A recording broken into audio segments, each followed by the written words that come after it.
do'stlar, can bilan could mavzuyimizni davom ettirgan holda sizlar bilan can you, could you, can I, could I degan narsalarni o'rganamiz. Ya'ni bular qachon ishlatiladi? Birinchi bo'lib can you bilan could you nima uchun ishlatiladi?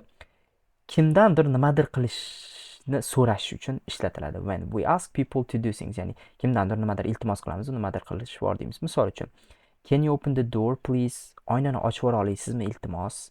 Can you open the door please? Ya'ni bu yoqda ocha olish qobiliyatingiz bormi demayapti. Ya'ni bu yoqda iltimos qilyapti. Ya'ni shu odamdan iltimos qilyapti. Mana please bor iltimos deyapti. Ya'ni oynani ochib yubora olasizmi iltimos? Yoki could you open the door please? Bu ham xuddi shunaqa. Oynani ochib yubora olasizmi?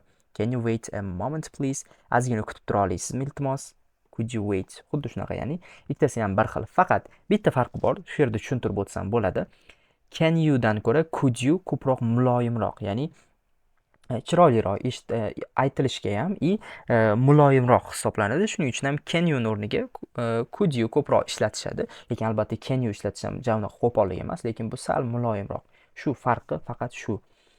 Endi keyingisi can I have yoki can I get qachon ishlatiladi? Kimdandir nimadir so'rash uchun. Misol uchun can I have a glass of water please? Ya'ni misol uchun restoranga kirdingiz, ofitsiant keldi, nima xohlaysiz? Yoki misol uchun kimdir ofisiga bordingiz, shunda so'raydi. Misol uchun o'tiryapsiz, kim bilandir gaplashib, bu yoqda deylik yordamchisi keldi. O'sha odam yordamchisi keldi, yordamchisiga aytdingiz. Can I have a glass of water please? Bir stakan suv olsam maylimi iltimos?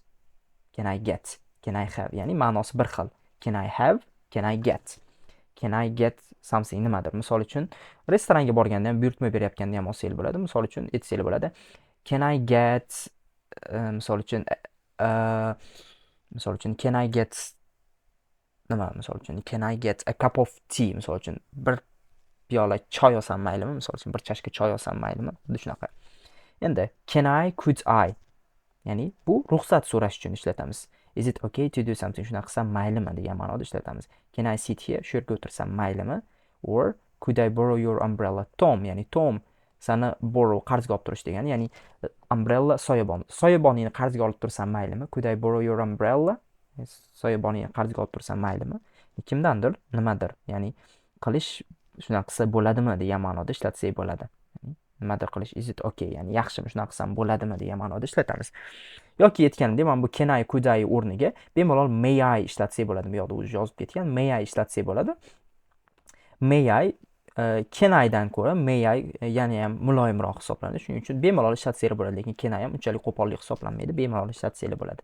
Faqat shu farqi.